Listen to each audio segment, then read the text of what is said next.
What's up, YouTube? I'm Robert, and this is the B1KER Bar Podcast live stream running like a mere 24 hours behind. So this is the way the technology works sometimes. And those of you guys that were back on that BKXE live stream when we were trying to do the hot wing challenge and my internet died, this stuff happens, you know? So here we are. We pulled it back together today, last minute. It's 5 o'clock, 24 hours later, and we're going to make it happen. Episode 90, the Loam Wolf. If you haven't heard of him or his website, I'm pretty sure by the end of the show, you'll know what's going on. So in the meantime, let's do some catching up, man. I haven't told you guys that it's been a couple of weeks because we had the Memorial Day holiday, took that off. That was super fun. And wanted to tell you, I appreciate everybody that stopped by Patreon in the last 2 weeks and signed up to help support the channel. It really means a lot. Seeing a few come in at $1 a month, seeing a few come in at $5 a month, pick up the sticker pack. One of the guys at $1 a month, he logged in, got the coupon codes, bought a hub from Project 321. He probably just saved himself enough money to pay that $1 a month for like the next 10 years or something like that. I can't do math very well, but it's somewhere between a lot and a lot. So anyways, please do me a favor. If you guys want to help support the channel, it's like when you go to the bar, dude pours you a beer, you throw him $1. It's just like that, except for you're here listening on YouTube or driving around in your car, working on your bike and on the podcast, whatever it is, throw $1 at me. And if you really want to put beer in the fridge, throw $5. Or you could be like that other dude that I just sent a box to, whole box of swag. He's on the $25 tier. If you guys don't like that and you just want free shit, go to Instagram, go to Facebook, follow B1KER over there at B1KER B1. And for the few people that are on Twitter, yeah, you can do that too. If it really makes you feel good, go for it. Otherwise, I think one of those other two platforms is better. And if you don't like any of that at all, you're like, no, I'm not going anywhere. I just want free shit right here, right now. Then all you have to do is hit the thumbs up button if you like the show, or the subscribe if you want to see more of it. If I don't see the subscriber count change, eventually I'm going to get the shits of it. I'm just going to quit. So you guys need to go ahead and support the channel, because that's the only way I know what I'm doing is actually making a difference to all of you and worthwhile to me. Otherwise, it's just me in here talking to people in my garage and having an excuse to drink beer and complain to all you guys about why you're not sending me money on Patreon. I'm sure you get the shits of hearing that, right? Channel gets like 1 billion subscribers. I won't even need Patreon anymore. I'll be like Joe Rogan, just throwing deals around. Anyways, let's go ahead and get started, man. Bring Drew on here, and let's see if I can do this while I'm running my jaw. Here he is. What's up, man? Yo, what's happening? Not much, dude. Just living the dream. So you're up there in Bend. You guys don't have the best internet, huh? Dude, yeah, it's you know, there's a lot of good things about Bend and a lot of not so good things about Bend. And I've only been up here about 5 or 6 years, and you know, you'd think that stuff would be progressing a little bit faster as this town keeps growing, but man, sometimes they got their friggin' heads up. I don't know what. And no, those things happen, man. You know, I go up there probably every year ever since. I'm sure you're familiar with Project 321, the hub company. Yep. And ever since he moved up there from Fresno, I go up there and I always have some kind of excuse, you know. It's like, oh, I need a new wheel set. But it's really, I just want to go to Bend, ride bikes, and drink beer. So you guys have lots of good beer up there. That's for sure. There's a lot, and a lot of places to ride bikes too. Yeah, definitely. I saw that you're originally, I think, from Southern California or something like that. Yes. Yeah, I was born and raised in Thousand Oaks. So that's what it was. Yeah. I rode down there once. I was like swinging by Worldwide to just like see their shop, and they were like, go try this trail out. That's pretty cool. What'd they send you to? God, I can't remember the name of it right now. I could figure it out if I did a little YouTube. I just searched my YouTube channel to see what video it was. But oh God, something mountain, isn't it? Something like it reminded me of a Disney Space ride. Mountain. Huh? Space Mountain. Yeah, that was it. Yeah. So I grew up my folks lived right like miles away from that, dude. That was kind of one of my hometown tracks. I also grew up riding Suicide, which is a pretty famous downhill trail out there not too far from that. And dude, that's absolutely one of my favorite spots to ride. And there's a lot of stuff I don't miss about Southern California and LA, but those trails are definitely hard to miss, man. I like that. I like riding down there. Yeah, those are the things that are easy to miss, right? That and like specific food, and then otherwise, then you're like, traffic, I'm good. Yeah. Up in Bend, the land of like a billion traffic circles. I bet you're like every once in a while, you're just like, can I just have a light? Yes. I would love to have a light. I'd love to. There's some bad intersections out here. Yeah. I just got some lady, just a friend of mine, actually just sent me a screen grab from Facebook. He goes, "Hey man, I don't want to ruin your night," but it was some lady going off and with like a post, like a link to our website saying that I saw this van recklessly speeding through a crosswalk, almost killed a bunch of kids and the crossing guard. Oh man. And it's like, it's the school that's like exiting my neighborhood of my, like my house. So it's like, I was sitting at a stop sign and I turned right. So I was like, I don't know how I could have been flying. And there certainly was no kids or crossing guard in the crosswalk. Like they were on the other side of the street waiting. But meanwhile, everyone on Facebook is going to think that I'm some crazy freaking maniac behind the wheel. But I think, I think you guys just got to let that stuff just be. I think there's like a couple of approaches, right? Like one is you say something which probably like doesn't seem like it ever really works out. Like two is like you just completely ignore it. Or three is you say something, but you're like completely over the top about it. And then people are just like, they put you in like the Andrew Dice Clay zone where they're like, it doesn't matter what we say, or, like the Donald Trump zone. They're like, he just does Twitter all the time. We can't stop him, Yep. Yeah. I know, man. It was hard to not go on there and be like, man, this is completely not true. But I was like, there's no way that it's going to go good for me.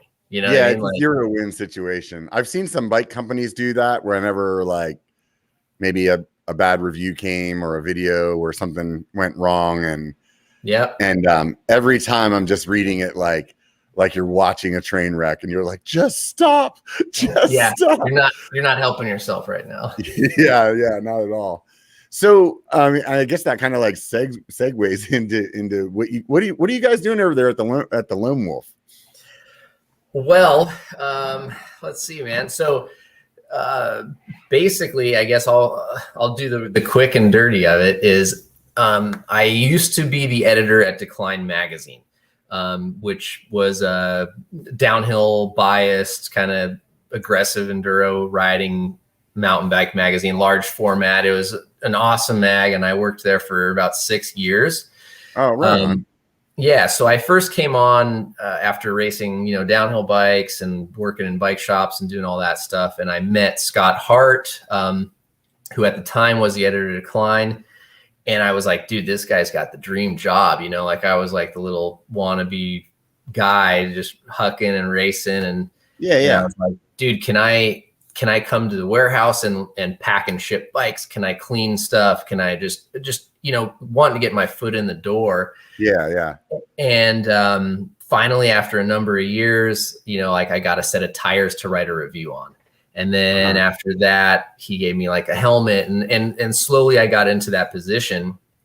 He left, and then I got like bumped up into head editor. And I was fast forward, right, like 6 years, and I was watching a Dirt Shark video, which is they're like a moto media outlet, if you haven't heard of them. And they have this video called Doonies, and it was very reminiscent of like Neural Disorder era, like flames and metal, and it was just like like it finished, and I instantly thought two things. One was like, I want to go ride. Two was mountain biking has gotten soft, and like every freaking video is like just like this beautiful National Geographic exhibit of our sport, which I don't want to discredit anybody. And but it's like, it's more of like a brag fest of like who can show off that they've got the slowest mo camera. Yeah, right. And very rarely do you watch something where you're just like, fuck yeah, dude. Like, I want it. Can I cuss? I'm sorry for that. Yeah, you can do whatever you want, man. It's a I was fucking like, bar, dude. you know what I mean? Like, there's not much that you finish up and you're like, dude, I'm going riding. I'm gonna go send it. It's like, yeah. That was a beautiful exhibit of that roost shot for the 100th Yeah, time. yeah. You know what I mean? So no, I totally know what you mean. I mean, similar to when I started my channel, it was all the other guys I saw on YouTube. None of them sounded like my friends, where we were just like fat and drinking a whole beer and like just bitching the whole way up the climb, you know, like, yeah. I was like, what is going on here? I've been mountain biking for a long time, and the only guys I know act like that, you know? Yeah. So go ahead. I'm sorry. No. Got in your story there. So basically that I watched that video and like, I just like this record kept playing in my head that was just like, mountain biking needs a dirt shark. Mountain bike needs a dirt shark. And I was like, and that was literally like, it went from that dirt shark to Loam Wolf. And I was like, oh, that's cool. Like, I wonder if that's taken. Right. And I was just thinking like, I'm going to make a t-shirt and jersey company. Cause at the time I had a job at Decline and I was like, I'm just going to make kind of like, you know, punk, like a brand. Yeah. Like just like metal and punk inspired clothing, like for guys that like you're saying, right? Like guys that don't want to wear super bright neon race kits, you know? Right.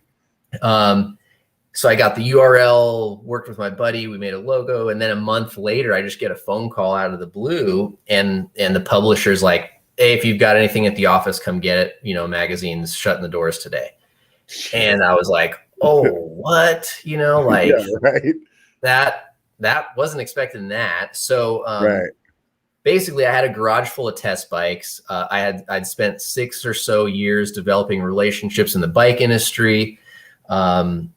And I reached out to these companies after 2 other guys from the magazine called me and were like, dude, what are we going to do? Like, whatever. And so, I basically told the companies, hey, you know, I've got your stuff. I'm happy to return it. If you're interested, I'm going to start this new website. And we're going to prioritize like reviewing product the most honest, you know, straight up way possible. It's going to have a little bit of an edge. We're going to do things a little differently. We're not going to have like old publishers and bosses and people that got to, you know, make sure everything's politically correct and we can't offend somebody. And I was like, so tell me to box your stuff up or if you want, we'll keep it and we'll use your stuff to start the website with that review. And every single person was like, man, we trust you. We're excited to see what you do. And that was it. So like that just April of 2017 was basically when we unveiled the website, and the goal was to sort of have like a lifestyle alternative brand combined with, you know, our years of experiences like a media outlet, and just testing and reviewing product, sort of like by, I would say 2019, like late 2018, 2019, we kind of saw a gap, you could call it, I guess, or an open space in the e-bike market. And prior to that, I was pretty anti e-bike, just growing up and being from LA and dealing with busy trails and like what I thought were going to be even more trail issues. But I just saw a window, I guess. And I knew that if we were going to make a splash in the big pink pond, right, so to speak, that we needed to do something different. And that was going to be to embrace the EMTB side of things in a mountain biker's way, right? Not as like the tech gadget guy who's reviewing commuter bikes and now EMTB because all these brands are selling them like crazy. And so that was kind of how things have evolved. And I would say now we really focus on the same sort of thing, right? Which is creating YouTube video content that's educational, entertaining, and informational. Trying to review products as honestly as we can so that we can, you know, sleep at night knowing that someone dropped $6,000, $8,000, $12,000 on something that we wholeheartedly believe in. And then just chasing our passion of riding bikes, you know? So I think the thing that like I'm just initially right out the gate thinking about is, I know when I started my biker website, I had a format that I was considering that was going to be a lot more of written stuff.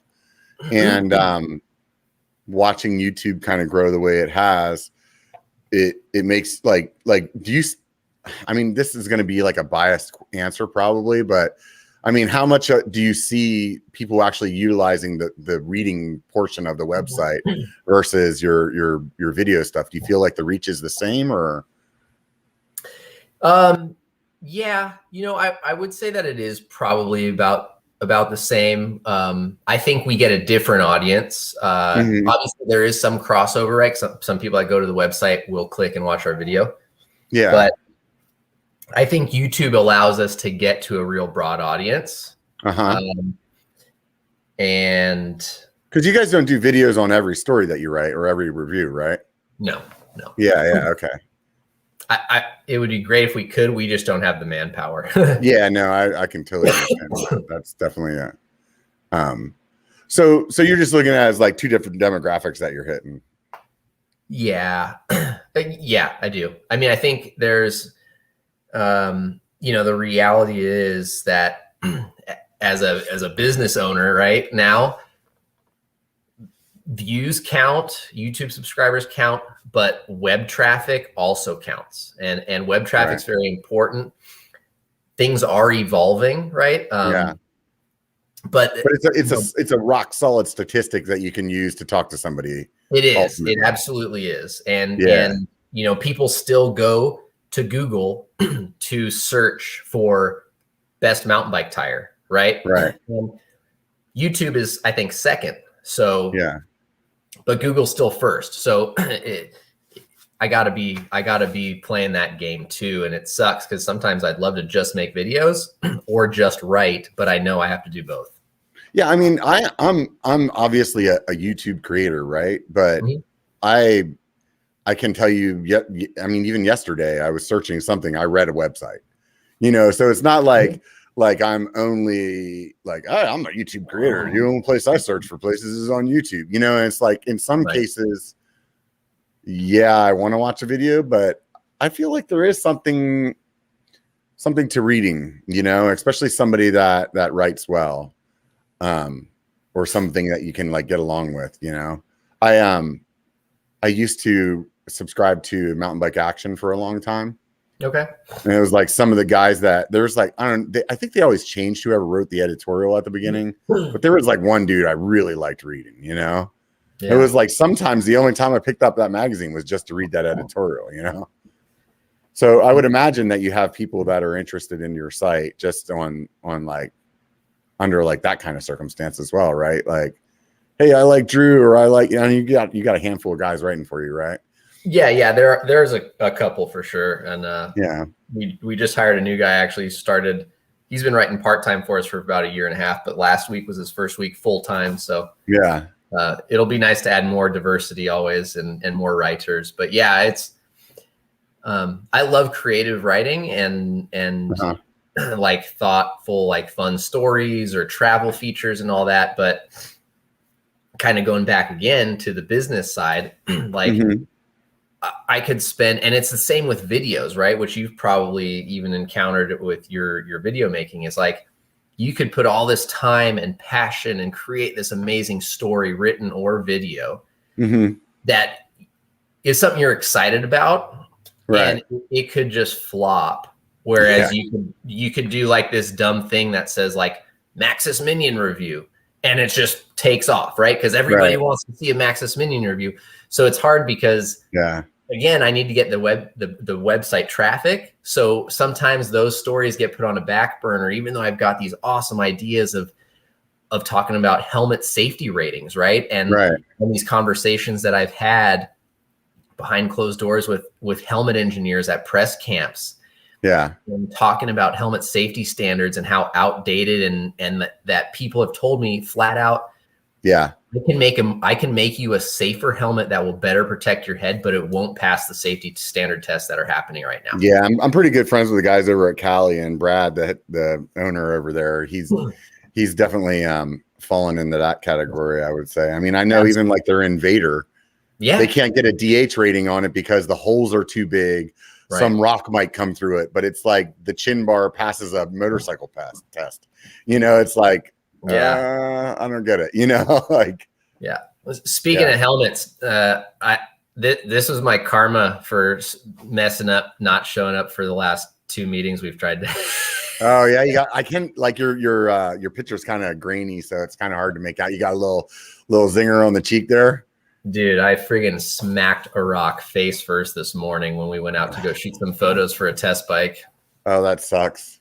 I've been trying to get myself to wear that Invader more often. I don't know how old you are. I'm like, I think I'm turning 44 this year. So I'm in that age that, you know, when we started riding bikes, nobody wore a freaking helmet unless it had a motor on it, right? Yeah. You know, and then somewhere along the line, we were like still young enough that we were like bought into wearing helmets on our bikes, right? Mm-hmm. And the idea of wearing a full face, unless you're like doing something that's totally crazy, it just sounds like you're like, whatever, man. I've been riding bikes for 25 years. I don't need a stupid full face helmet. But I definitely have noticed that 25 years ago, the trails that I was riding and the speed that I was riding at is way different than what I'm doing now. And I definitely, I'm like, man, I'm getting to the point where like that helmet, for example, that I was just talking about, that Invader, it's so light, it's so breathable. Like when I am wearing it, I don't really feel like I'm wearing a full face. So why am I not wearing it more often? You know? Yeah. I especially now that we're riding e-bikes so much more, right. The climbing speeds are faster and the setting speeds are as pretty much the same, but I've pretty much transitioned to almost exclusively wearing like a pedal friendly full face, you know? Uh-huh. And except for today. Yeah. We were literally just going out. There's a new bike that's coming out tomorrow, which is freaking awesome. It is not an e-bike. And so we went out to go get some photos up for it last minute. And I was like, oh, we're just going to get a couple action shots for this story on this bike launch. And I almost didn't even put knee pads on. And I'm so glad I did. And sure enough, like, go figure, you know, freaking. Is it a new brand or a new, just a new model? It is not a new brand. They are from Northern California and they're pretty awesome. They've got a lot of fans. I almost feel like maybe you ride one. I can't remember what kind of bike. Yeah, I'm pretty sure that I'm almost guessing what we're talking about right now. So, yeah. There is a famous actor back in the day with the same last name. Yeah, that's funny. Now you make me want to talk about it because I've heard some rumors and I want to know. So I guess tomorrow's the day, huh? Oh yeah, dude, and it's freaking badass. God, I need to sell my bike. Fuck. I knew this was coming, man. I really did. And I bought that thing last year thinking, I know the new one's right around the corner because as soon as they change the Nomad, you know it's trickling down. So it's freaking sick, dude. I'm looking at it right here and just it is beautiful and it is so much fun. It bit me today though. Right on. That's good to hear. You know, that's really good to hear. There is another brand that's coming out that is a new brand. Have you heard about the oh God, I'm gonna forget the name of them right now. Out of Georgetown?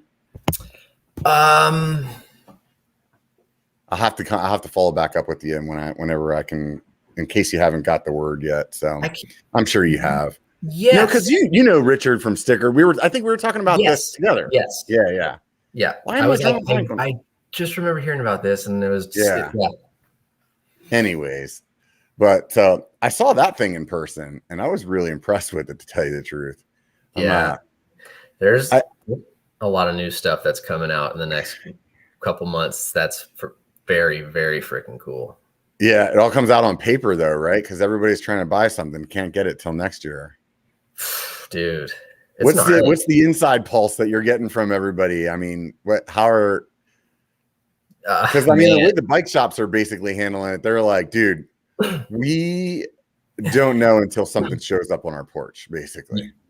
Yeah, I mean, you know, it's funny that that question has actually been like, I've been getting asked for so long to start a podcast and do a podcast. Right. And like, oh my gosh, dude, like it's just so hard to find the time. Right. And as you know, and then to create something else. But one of the big things that people are like, you've got an access to so many people and so many brands, like that in itself would be a cool podcast. And talking to some close friends that work at Schwalbe, I was like, this would be a great episode, because you really do learn a lot about stuff that I'm putting myself as a consumer here.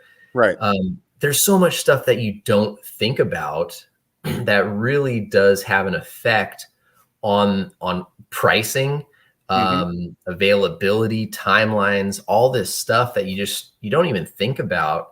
And it's so easy. And even we complain a lot in our reviews about like, I love it, but it's too expensive, because like as a consumer, right, it'd be hard for me to justify spending X amount of dollars at this new bike that I'm looking at, and I love it, but I don't think I could spend 10 grand on something like that. It's crazy. Right. But especially if you're somebody that's new into the sport, Yeah, absolutely, man. But I would say if you have a product that you really like, specifically tires, if you can find them, get a couple sets, because there's going to be some tire issues for a while. And I'm ambassador for Maxxis, and I mean, even on the like ambassador website, which you would think would get some kind of product, it's like empty. It's like freaking, you're better off you're buying retail. It doesn't even matter. Well, yeah. I mean, like I've got friends that work at shops here, other like industry friends. Yeah. A lot of companies aren't even offering industry pricing discounts. What I mean? Like the guy at the local shop here, they're one of the biggest pivot dealers in the country. And he's like, dude, I had to buy this frame at retail, or like, retail price, because they're so short. They're like, we can't afford to sell these at discount to people. So it doesn't make any sense. I mean, and even from like a business standpoint, it's like, like, why do you like and just so people know, like the acronym EP is employee pricing, which is usually just like, that's like code for like bro pricing, and they all fall into the same thing. Right. So like the deal with the bike companies, or at least the way, I kind of see it too, is marketing wise is usually why you're giving EP, right? Other than you're like hooking up your friends or whatever, right? It's like realistically or your employees, right? It's realistically a marketing situation where like your ambassador, you're giving them this bike at this deal, that way they ride that bike, or you're giving them these tires so that they are posting about it, et cetera, et cetera, et cetera. If you're already sold out completely, like, how much motivation do you have to give something away at a discount, Right. Yeah. So, or if you just don't have the numbers, you know what I mean? Right. Like if you were counting on selling 1,000 at full price, but you only got 700, you're like, well, shoot, like I'm not going to sell 200 of them to friggin' bros. Yeah, right. Exactly. I mean, so it makes sense. I mean, obviously they still need to do something to keep their brand, to stand out. So of course they're going to make things happen for the Aaron Gwens and the, you know what I mean? Like the top names or whatever. But somebody like me, freaking catch a rabbit, dude. Yeah. So. Dude, it was, I was on a Zoom meeting with a guy from a brand that we're supposed to be doing a video on some product for, just kind of highlighting tech and features, how-to stuff. And we were supposed to have that stuff to like start shooting this video. And he goes, dude, to be totally honest with you, he's like, this was now a couple weeks ago. He's like, the first World Cup is this weekend, and my athletes don't even have product on their bike. Like they're calling me every day. He's like, we've got 2 containers on that Ever Given ship that was, held up or whatever, got stuck. And so he's like, I got World Cup athletes that don't have shit. So he's like, you're right behind them in terms of importance, but right. How did you, do you think, I mean, was it just your connections from being in that industry for so long that you were able to like roll right into it, or do you feel like you still had to ramp up quite a bit whenever you got started? Yeah, I would say that the connections that I had made from those years at Decline, and I guess I don't want to say reputation, but I mean, I guess the fact that I was like a reliable, trustworthy person, and like the relationships that I had made, because part of our job as media guys is, we travel to a lot of events, whether they're pro athlete, like, competitions, or to press events or media events where companies will host, 5 or 6 media outlets to show them a new product. So in many ways, you kind of become friends or buddies or, industry cohorts, I guess, in over 6 years of doing that. Every year you're going out with these same people and you're riding in these beautiful places and spending a week together. So you end up developing really nice relationships with folks. And I think that was obviously a huge part of why we were able to get Loam Wolf to take off and ramp up. Obviously, if like we totally sucked and we're wrong, it probably wouldn't have happened. So right.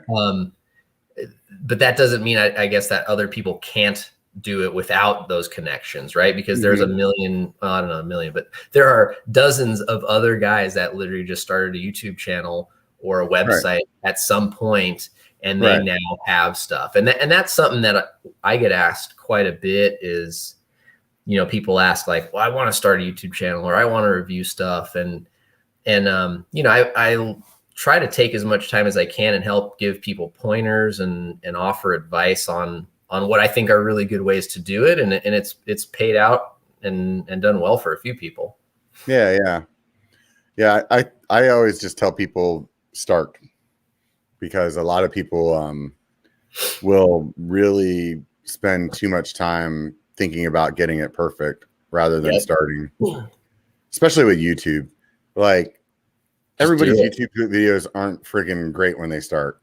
Nope. Like even guys that have been in the industry for a long time. I remember talking to Jeff Lenoski whenever he first started, and he was like, dude, I thought I was going to like make a channel and like tomorrow I'd have like 50,000 subscribers. Cause like, man, I've been in the industry for how long? Everybody knows who I am. Right. And then he was like, and holy crap, it doesn't work that way. Like, dude, it's hard, man. It is hard work. Like, man, we're at 42,000 and like, and I don't like not making my goals. Like that's a thing, dude. Like, I don't like it. And I had a goal to hit 50,000 YouTube subscribers by July. I don't think we're going to do it. You know what I mean? Like, and we're close, but it's like, man, I just freaking hate it. You never know with that platform though. I mean, you could make one video and all of a sudden you get 30,000 subscribers from it. Yeah, that hasn't happened yet, but no, it hasn't happened to me either. I mean, I've been at it for a long time, but I've seen it happen with other people. Yeah, and we did make a video and we got 10,000 subscribers, so I was stoked on that. So so you never know. I mean, you really don't, and that's the thing. It's like you were saying earlier. I mean, you could write some story or do some video that you're like crazy passionate about, and you think is just gonna sweep it. And one of my favorite videos that I made is like that. Like nobody watches it. I think it's freaking awesome, but it was just me, I guess, Yeah, but sometimes you got to do that stuff, and even if it's just like an artistic process and therapeutic, it's important to do those things. Yeah. What do you like doing the most on like the reviews or like a certain kind of merchandise? Is it, the press events? Well, gosh, that's a tough one, man.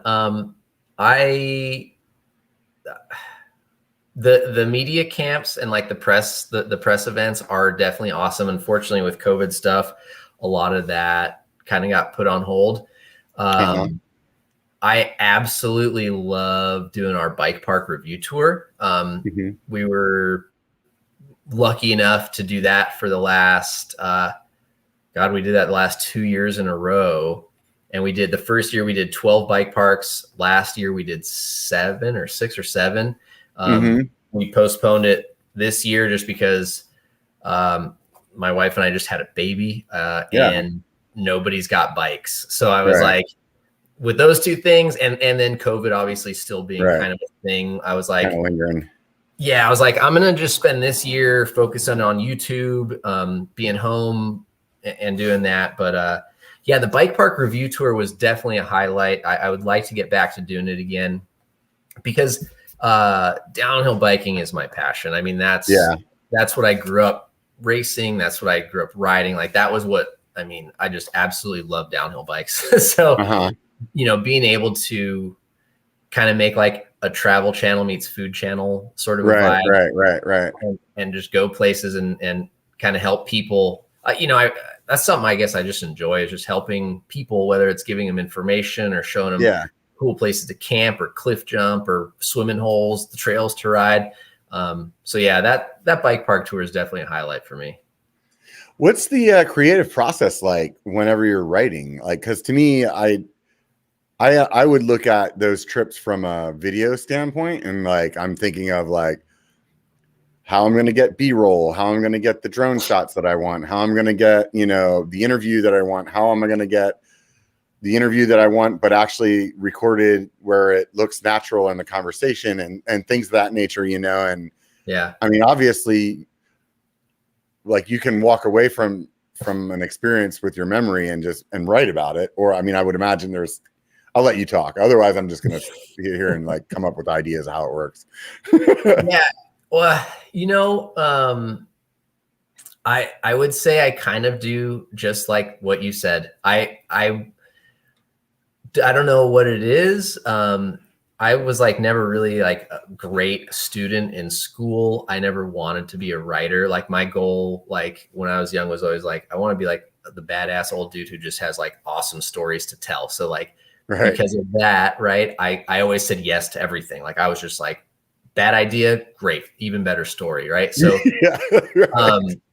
so I guess somehow along the way, dude, and I'm telling you, like, I could probably count on one hand the number of books I've read cover to cover, right? Like, somehow I've figured out a way to write halfway decently, or at least a way that a lot of people have said it is entertaining or they can vibe with. And maybe it's because it's more conversational because I haven't, read all that many books, but yeah, dude, I always go to whether it's a media camp or an event or a bike park tour thing. And I sort of just like go there with I don't know, dude, Hunter S. Thompson vibe of just like the story will. Yeah, that's what I was thinking whenever you started telling the story. I was just thinking about him running around with a microphone taped to his face or something. I kind of am like, you know what, dude, like I don't want to close myself off to an experience because I might be so focused on like, this is the steps of my story that I need to focus on that like, I might not say yes to this dude who's like, hey, you want to go out after the ride today and like do some weird sightseeing thing. And that might like just totally spin off into like, that's my story. And somehow I'll just talk about the bike in that. And that's kind of been my jam, is to just always say yes to as much as I can and just tell the story after I'm home or on the plane back. Yeah. So like, do you keep a lot of notes or do you just kind of come home and reflect or? Yeah, dude, I come home and reflect. Yeah. Just kind of use the memory and go from there. Yep. Do you have like any like particular thing that you like to do? Like you like to write it out with paper or like a certain typewriter, or like, I like to sit on my couch and drink a bunch of Jack Daniels and write this shit up, you know, like, no, dude, I'd say I probably just put on some music and, like, I'll try to just kind of like, I don't know, get into sort of a distraction-free mindset, you know, like I definitely am that ADHD, you know, guy. Yeah, I can relate. So I definitely, the longest part of the story for me is starting it. Yeah. Once I start the story, it sort of just spews out, if that makes sense. That's how my edits go. Yeah. I definitely like the ADHD personality set as well. And along with that comes procrastination. and I'm like really freaking good at that. And I will just procrastinate, and I'm like building anxiety because I'm procrastinating. But once I start, then it's like you can't stop. Like it's like, hey, you need to eat. No. I don't need to do that. Like, but I can definitely relate. And I think everybody has their different ways of going about things, but that's definitely that's the way it goes for me.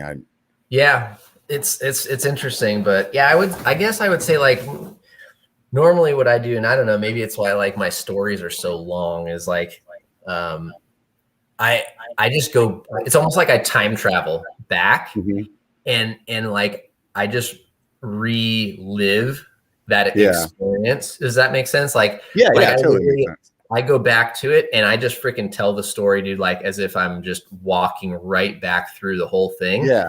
And then that's my story. Like, that's just how it goes. Yeah. Whenever I've written, I wouldn't go back and edit it the way that I do a video though. Like something that I've written, it seems like, other than like grammatically going back and checking things, I wouldn't go back and be like, oh, this reads kind of boring. Like I do you do something like that whenever you're writing? Like go back and be like, oh, I went on this tangent. I didn't need to talk about that. Or I will try to. Yeah, I definitely will go back over stuff, and I'll do that sometimes a day or two later. And if it's even something really big, like a big piece, I'll send it to a friend or like, another one of our editors and be like, let me know what you think of this. Did I go freaking way out into left field here? Is it boring? And I'll try to rein it in if I have to. Yeah. It's interesting to think about that process, even though it's very different. It is very the same, at the same time. So I haven't really sat down and thought about that before we're sitting here talking about, like it's really close, to the same thing. So just minor differences. What kind of tech are you into right now? What's got your what are you interested in? Technology stuff? Yeah, as far as like, what do you see in the pipeline with the bike industry? Like to me, I have this like inside feeling of waiting for the derailers to go away. It like doesn't make any sense to me. Like one of those guys. Why? And I don't even care if it's like I don't care if it's a gearbox. I don't care if it's a hub. I don't care if it's like friggin' Tesla invents something new. Like I just don't understand why I'm like smashing my way through rocks with this little dingling hanging off the back end of my bike, Yeah, an expensive dingling at that. Right. Yeah, and they just keep making it more and more expensive. I'm like, oh yeah, $600 for a derailleur, I'll do that. Yeah. It's wireless now, man. Of course I'll do that. Yeah. Dude, I gotta say, I do really like that AXS stuff. And that the GX AXS, which is like the affordable one. Yeah. That shit's pretty cool. Is there a way to do individual gears? I'm hearing like different things from like when I had the Archer. That's the thing I loved about it the most, was I could easily individually adjust every gear. So if I was on the trail and my third cog up was like acting stupid because I dinged it off of something, like I could change it on the fly. And I have the GX. And I don't see it in the software, but then somebody the other day, I was watching some video and they were saying that you can. So I thought that the adjustments on the GX are just like a barrel adjuster. When you're adjusting it, you're adjusting the whole thing. Yeah. I mean, like, so you're just saying like one shift, one gear kind of a thing? Yeah. I want to take this one gear that's not right and move the derailleur a millimeter this way or a millimeter that way. Yeah. And not affect the other ones. Oh, right. Yeah, like there's like, see, like with the Shimano's, I know they have on like their Di2, they have like an auto trim, I think they call it. And it's like a self-calibrating, like you can press a button and like put it into, one gear, another gear, and then like hold it, and then it'll like reset. Okay. And to be totally honest, I haven't had a problem yet with any AXS stuff. So yeah. I haven't really looked into that, but yeah, I need to mess around with mine. I banged it off of something the other day, and ever since then it's been acting stupid. And I took my derailleur hanger off and put a new one on, and they both looked flat to me whenever I set them on the table. So I don't know. I'm like, yeah, your derailleur might be just slightly twisted. Is it doing it through the whole cassette or just one gear? nah, it's just a couple of gears. Yeah, I don't know what I did. that thing could just be like the slightest bit twisted, but I don't know. I'm not a good mechanic when it comes to derailleurs. So that was one of the things though about that Archer that I loved was that. Yeah. I mean, it's real simple. Like on the app, like they highlight the cog that you're on, and it's like move it up, move it down. Okay, that's good. Go to the next one. And it's super cool.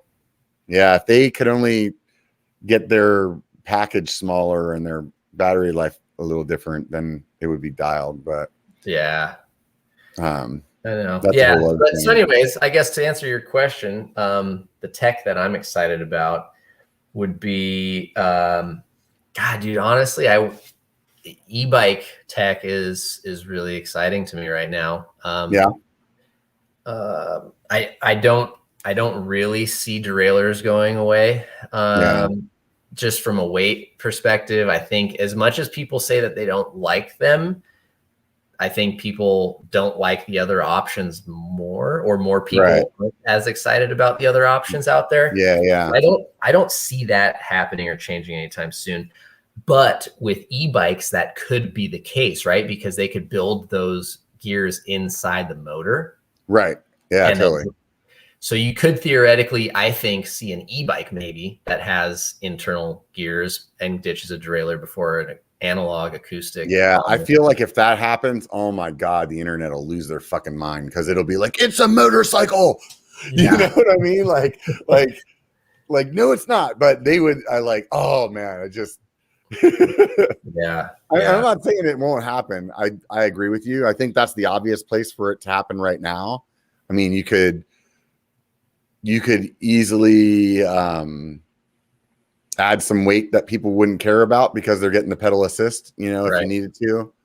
The thing that I don't know if you follow road bikes much, but and I don't either, but I have a friend that was telling me that some of the brands are having like their e-bike model where the motor and the battery is all one piece or something to that effect. And you can remove that from the bike and then put a blank in and you have an analog bike. And then if you want it to be an e-bike, then you pop the other the piece back in and now you got an e-bike. And that to me sounded really sounded pretty badass because that's pretty cool. Yeah, because to me, a friend of mine got an e-bike and I asked him, hey, dude, does this make you want to get rid of your analog bike? And he was like, no, man, it's so different that I love this, but it doesn't make me want to get rid of the other one. And whenever I finally rode an e-bike, I totally agreed with him. It's really fun, but it's really different too. And it's not so if you could get a bike that as a person getting into the sport that kind of gets you to be able to meet both of those, man, that would be rad. That would be really cool. Because a lot of people don't. Trek kind of has that XC bike. I don't know. I can't remember if it's called the Excalibur, Super Caliber. What the heck is that thing called? Superfly.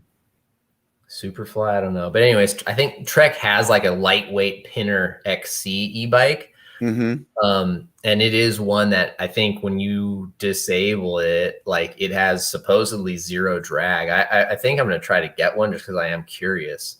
Yeah. But I think that's probably a good place for things to go, and would be definitely interesting. Because I think, with brands like Orbea and Specialized coming out with their SL or, lightweight e-bikes, a little less weight, a little less power, they look a little slimmer. I think it's gonna, maybe get a couple people that were on that edge of I'm not riding a bike to okay, I can ride that, and I think if then you took it a step further and you're like, cool, if you're coming to Bend where they're super anti e-bike, just pop it out and then you can go rip around on the regular mountain bike trails. Yeah, definitely. I feel like then that, will probably open up a bunch of other trail advocacy kind of issues, because ultimately I'm pretty sure that e-bikes are going to end up looking just like the regular bikes, right? The battery tech's going to change. You're not going to be able to tell other than when you pick it up, right? It's going to be heavier. Yeah. But frame wise is going to look the same. And when that happens, man, how do you know if somebody's riding the e-bike or not, Yeah. Other than them just dusting you on the climb and like hitting some rock that's a booter. You're like, what? Yeah. The only way you'll be able to tell is by how much your feelings get hurt on the uphill. Right. Exactly. Because I already see it even now. Like people are already like, I was reading something on Facebook today. It was somebody was like complaining about, oh, these guys on e-bikes, look at these Strava times. And it was like, I'm looking at the Strava times going, nah, dude, you're just not that fast, man. Like I know that guy that's up on the top. He's quick. Yeah. Like it seems ridiculous and ludicrous to you that he's going that fast on that trail that you think you're pinning, but you're not pinning it, dude. He is. Yeah. So, but like whenever it would get to the point where you can't tell the difference on the bike, oh, I could just hear everybody, man, just losing their shit. Yeah. It's coming for sure, man. Like that Kenevo, we have the new Kenevo SL, and dude, you really got to look to tell if that's an e-bike. Yeah, some of the new frame designs too, even on the analog bikes, like even the Bronson, like the Santa Cruz bikes, like the way that they redesigned the linkage on the bottom. Yeah, the bottom of that bike is really like boxy and big. Like if you're not a person that knows that bike, you just see it like roll by. I think there's a Trek too that's similar to that, and it's like, was that an e-bike? And then, oh no, it wasn't. Okay, you know what I mean? But yeah, on a quick glance, it's getting harder. Yep. What got you from being anti e-bike to like wanting to pull your website into it? One, they got way better. Two, I wanted my business to succeed and take off. And one of my I did. One of my childhood best friends and someone I grew up with and riding mountain bikes with, he's really successful businessman right now, and he kind of asked me like 2.5, 3 years in, when I was kind of like pounding my head against the wall, like, does anyone care what I'm doing? Am I wasting my time? Do people notice this website? You know what I mean? Like, yeah.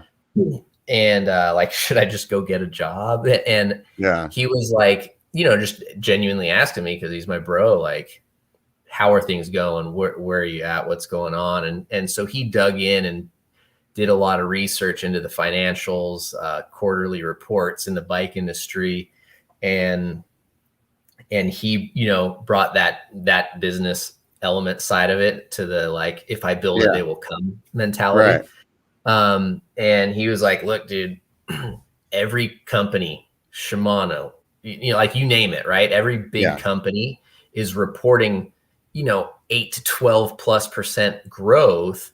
And every one of them in their, summaries is attributing this growth to the sport sector. Right. Yeah. And he's like, I will come on board and help you and give you advice and focus you and help with SEO. We'll do all this stuff.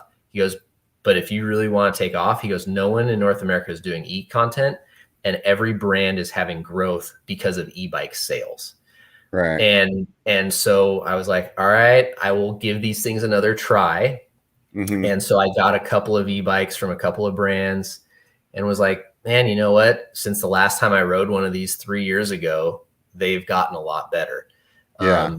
And so those two things were kind of like what had me flip the switch, so to speak, and be like, okay, like we'll start testing these as mountain bikers first, right? Like as aggressive core mountain bike guys who are going to ride these as mountain bikes, not the older folks, not techie guys, not people who are getting into this because it's cheating and they can get up the mountain easier. Right. Like real mountain bikers. I got you. Yeah. So yeah, that was kind of the turning point, I guess, in that. Right on, man. What oh man, I had a really good question. There we go. Sorry. Shouldn't have smoked all that pot in high school. Anyways, yeah, so like with the e-bike sector growing, how do you think that that's going to change the sport?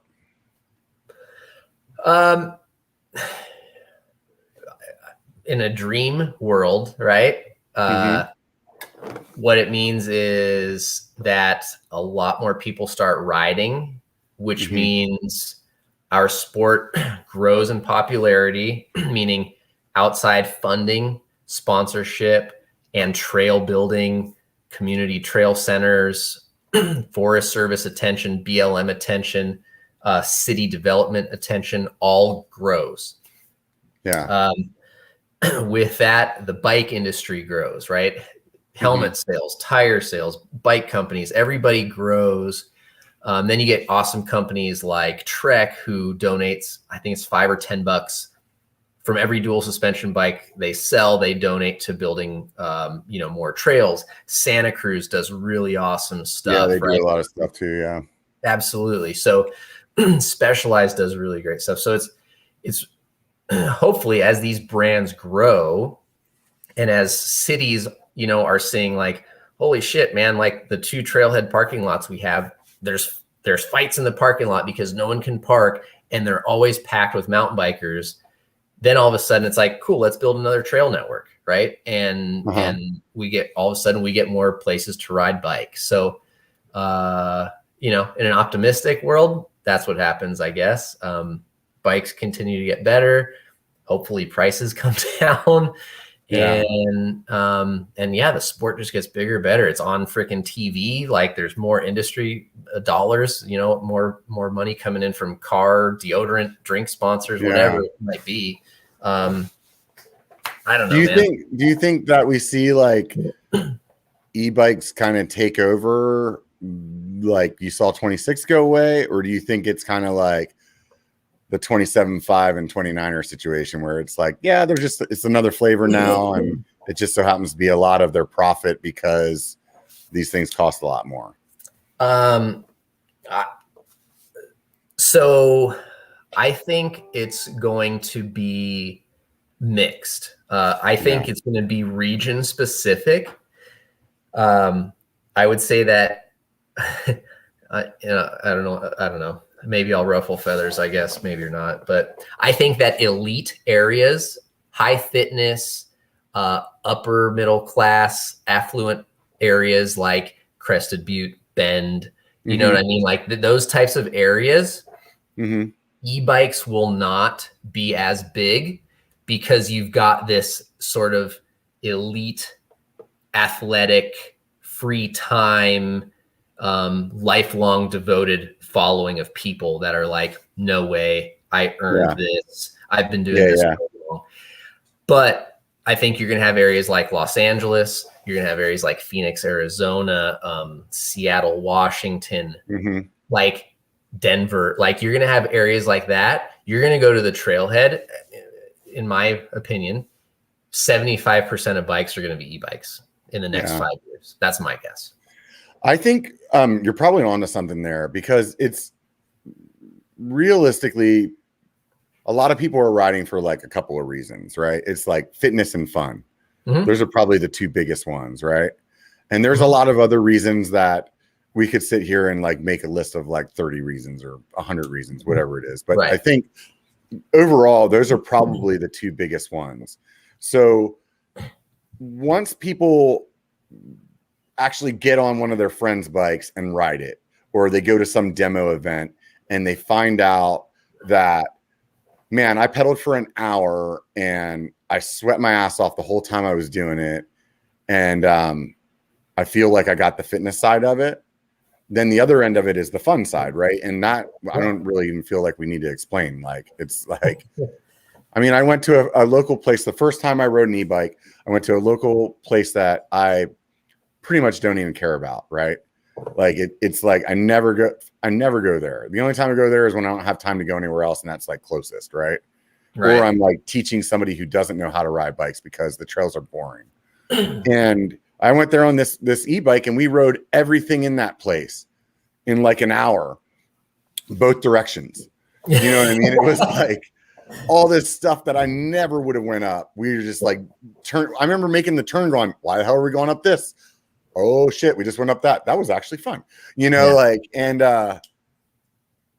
I think because of that, like there you go, you have it. So what is the majority of the mountain bikers out there aren't in that like extremely physically fit like zone, yeah, myself for a long time. I mean, I've always been for years and years and years been at least a weekend warrior, right? But the level I'm riding at right now, I'm riding like 6 days a week or 5 days a week. Right. Not everybody can do that. Totally. So if you only get one weekend and you can get this thing that just goes out there and like slam dunks them both, it's hard for it not to hit that 75% you said. So why do you only ride one weekend, right? Whenever I did? Yeah, like why don't people ride after work? But usually it's light, it's kids, it's whatever, they're lazy. I don't know. You know what I mean? Like, yeah. So if you were to go out and do like an after work ride, how long is that ride take you on a pedal? Oh, I see what you're saying. Yeah. I mean, yeah. Let's say if you're doing an epic ride or like a really good ride, you're spending 3 hours. You can't do, an after work ride in an hour that you're like super stoked about unless it's short. You're at least where I live. Yeah, exactly. So some of the things that, and I know I'm totally going to just come across like, oh, the bike industry is paying me to sell bikes, but no, go for it, man. I don't get paid one way or the other. You know what I mean? Like anything. Right. But I've got my buddy that I was telling you about, right? He's like 230-pound dude, right? He works his ass off, crushes it in the business world. He's got 2 kids with baseball and karate and you name it. And he told me for the longest time, dude, don't give me an e-bike. I'm fat. Look at me. He goes, I don't deserve an e-bike. I need to fucking work out and I got to lose weight. Yeah. And I told him straight up, I was like, Dave, if you ride this e-bike, you're going to lose weight faster.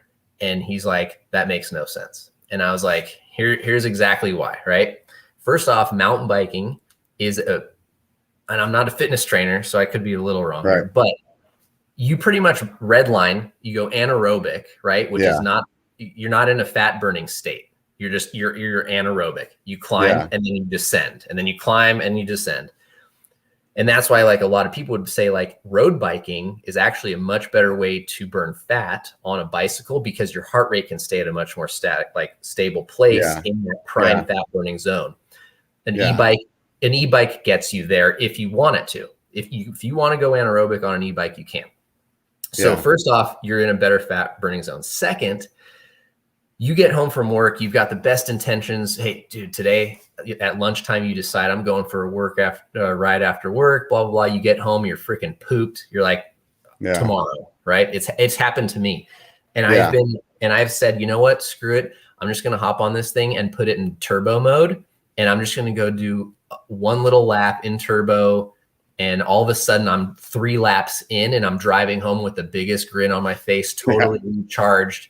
And I'm like, if I didn't have an e-bike, I would have been too tired and said, I'm not riding today. Yeah. And now all of a sudden you're doing 2 rides after work during the week because you just thought I'll just put it in turbo and not work that hard, but you still got a workout in because you went instead of just sitting at home.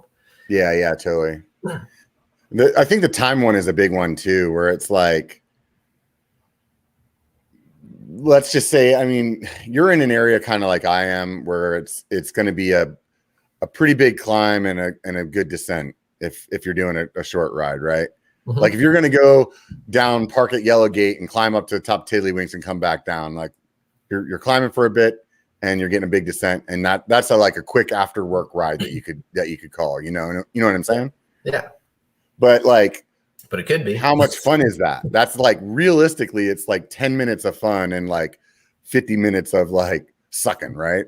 Yeah. That's mountain biking, right? Right. But like, it's a lot easier to talk yourself into it if it turns into like in that hour, you could do that 3 times. you know, and then you're like, oh, well, this is going to be really fun. And it's only going to take me an hour instead of like a little bit of fun. But most of the time I'm just going to be like sucking dust, wondering why the hell I'm sitting on my bike right now, you know? Yep.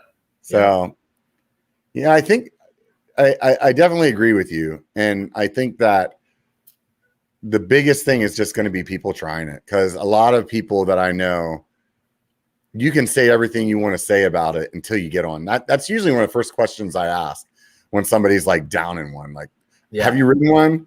Yeah, I did one time in a parking lot. No, have you ridden one on a trail?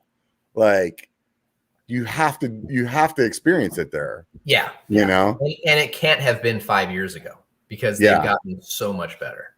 I mean, it's even that way with the regular bikes. Yeah. You know what I mean? And that's the way I can explain to them that as well. It's like, my first, like, man, I would say like 5 years ago, you could buy a bike that was 5 to 10 years old, and there was differences, but they weren't like as dramatic as they are now.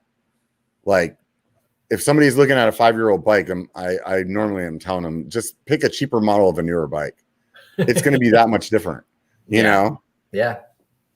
I don't know what happened, like, in the industry, like what caused the change, but however it happened, it did. And I mean, I was just telling one of my friends the other day, he's a shredder. And I was telling him, look, dude, your bike's only a couple years old, but if you bought a new bike, I guarantee you'd be faster. Yeah. Like, guarantee you. You know, just for some reason they moved some bolt a millimeter and changes the whole thing. Totally different. Like, you wouldn't expect that, you know? Yeah. It's pretty wild, man. Yeah. What do you think that people should be looking for when they're looking for an e-bike? Because to me, I get confused. I'm like, oh, everybody's talking about this battery or this motor, and it seems like religion. Like, everybody's like, this is the best one and this one's the best one. And it's like, what kind of things do you think people should pay attention to? Well, boy, I mean, motor is totally important, right? But if you put a great motor in a shitty bike, it's only going to go great if you're pedaling up a hill, right? Once you start going downhill, it don't matter what motor you got in there if the bike sucks. Yeah. So I would say, obviously figuring out your budget is going to be important, and then geometry, and suspension design, right? Every suspension platform has its characteristics, and it has its places that it'll excel and kind of have its drawbacks. And I think people, you know, based in certain areas of where you live, you know, a DW or VPP bike could be great, but it also could not be as good as something else, right? So I would say, and likewise, you know, you got some brands like Norco who have a bike, like, let's just do Norco and Fazari, okay? Both of their size large bikes. I think the size large reach on the Norco e-bike is like a 485 millimeters. And on the, which is like, 490 maybe. And then the Fazari, that's like an extra large. For many brands, that's an extra brands, large. Yeah.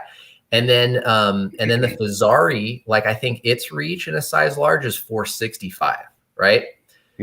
So the maneuverability and the handling of those two bikes, which both have Shimano EP8 motors, is going to be so different that you could have a great experience on one and be like, this thing sucks on the other, you know? Yeah. So I would say the motor is less important of it to me, right? And again, like I said, we review e-bikes as mountain bikers, not as tech guys. So the most important thing to us is, how good does it ride like a mountain bike? And that means downhill, jumping, rocks, drops, corners. Because any motor is going to be better than our legs going up. Right, you know? right. That being said, Shimano is really nice for offering a natural feel, like a little bit less artificial. The Bosch stuff is very boosty. I think it has a little bit more power and torque. Like if you want to just freaking scrap up like the gnarliest, steepest stuff, I think the Bosch is probably going to be a little bit more powerful. So if it being more powerful like that, then it's kind of a little like harder to control whenever you're trying to go through like slow tech. It can be, but they all have different power modes, right? So you can go from eco to turbo, and you know. But I think the Bosch in turbo is a little bit harder to manage than the Shimano in turbo in certain situations. Obviously, you learn to ride them, and you actually start using like what I call the brake clutch. So you kind of actually are hovering over that brake as you're pedaling through switchbacks or tight stuff. But, and then the next thing I would say is, you know, all the motors they all work well. Battery size is important.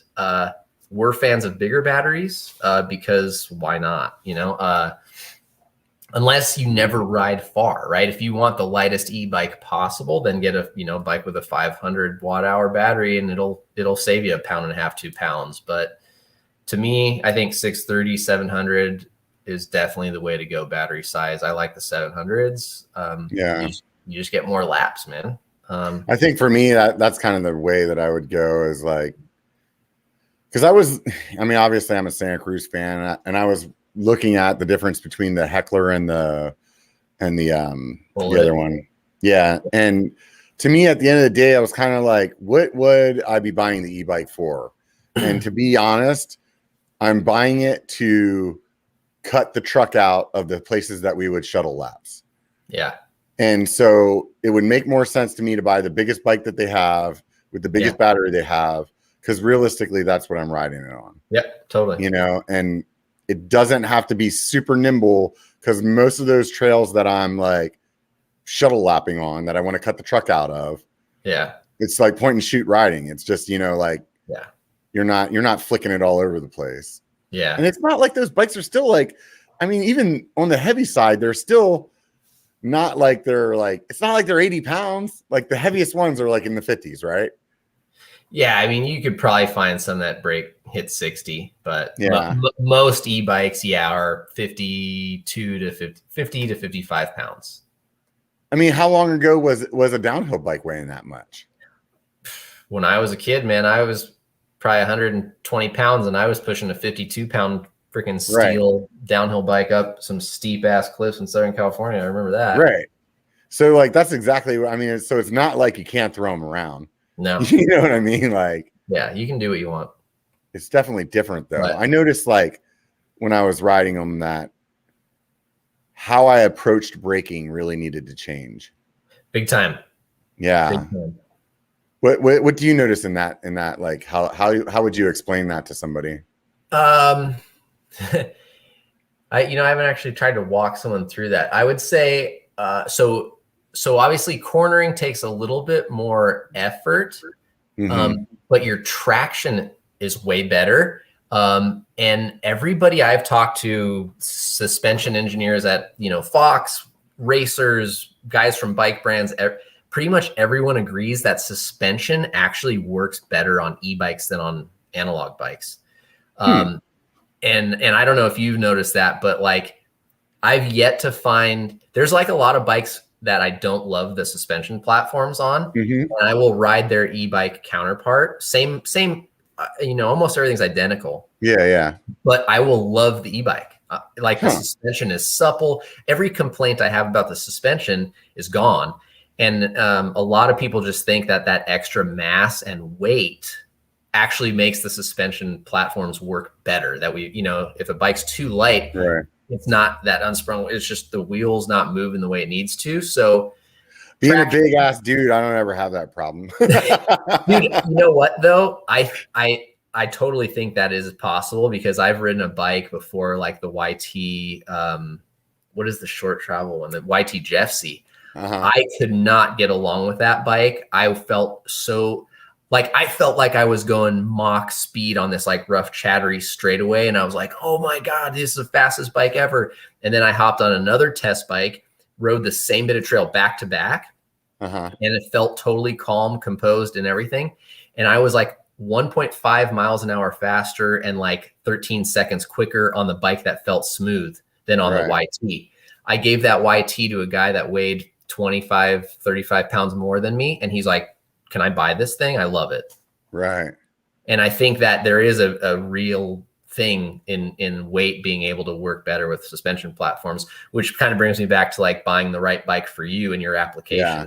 So yeah, I think at the end of the day, I mean, it could be the platform itself, you know, for how much you weigh or different things of that nature. Cause I mean, there's definitely things that guys that are bigger care about more than guys that are smaller, you know, like I personally, like, I'm a big fan of the biggest rotor I can get and the best brakes that I can get. You know, it's like, I'm running 203 front and back on every fucking bike I have, you know, like if it's a hardtail, it's 203, it's Saints, you know, and people are like, what's the point? And I'm like, dude, if you weigh as much as I do, you would understand, because I didn't know what good brakes felt like until I rode brakes like this, you know? Yeah. That, all right, and dude, like, I'm going to give you a tip here, dude.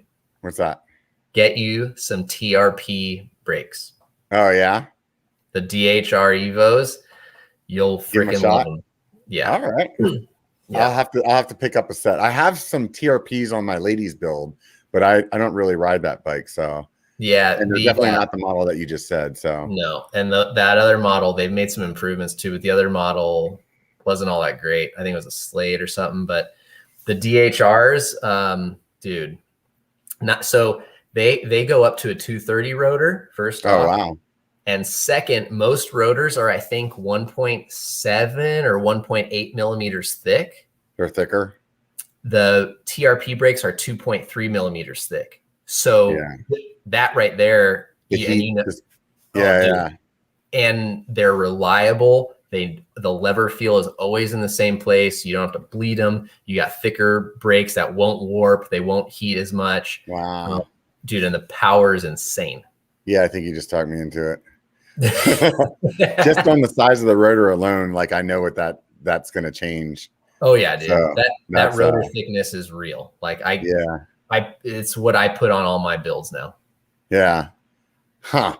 That sucks. I just bought a set of Saints for my new build. Well, hey, dude, the good news is that no one can find bike parts, so you can probably sell them for what you paid for them. Right. Dude, I barely got those Saints as it is. Oh my God. I felt like I had to it was like another 10 minutes and I was going to be meeting some guy in a dark alley with a shank or something. I don't know, you know?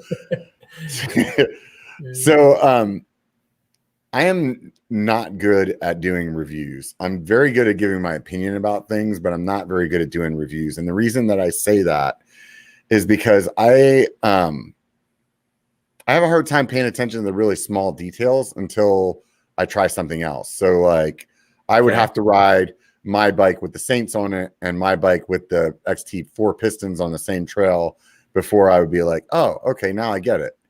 How do you do that? Like, how do you get yourself in a mindset where you notice, hey, I'm riding this year's bike and they changed that bolt by a millimeter? Is it that I'm just in a better mood today? Or how do you know? Yeah. Well, I guess like with anything, right, that a person does enough, you just learn and you get more calibrated, right? I mean, you talk to anybody who's been doing something in their field, they can look at the thread pitch of a bolt, they can look at the thickness of a piece of steel, and you know what I mean? Like they can be very, very close to exact. And you're like, I don't know, dude, like half inch, quarter inch, you tell me, right? And so I think over the last, well, I guess I was 6 years at Decline and we've been doing this for 4 years. So I would say like 10 years, I've ridden probably no less than 40 bikes a year, 40 different bikes a year. Right. So that's a shitload of bikes.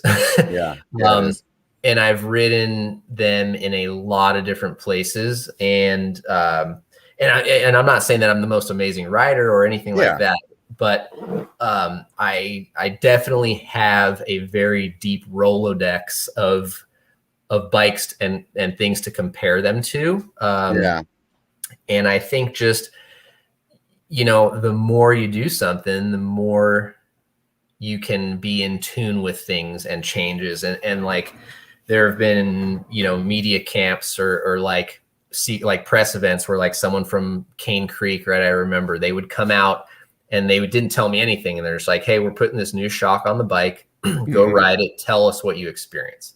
And I'll come through this rock garden, right? Like I usually have go-to tracks and sections where I really pay attention to stuff. Yeah. And I'll come through that, report back, and he won't say anything. He's like, all right, look away. He'll do some tuning.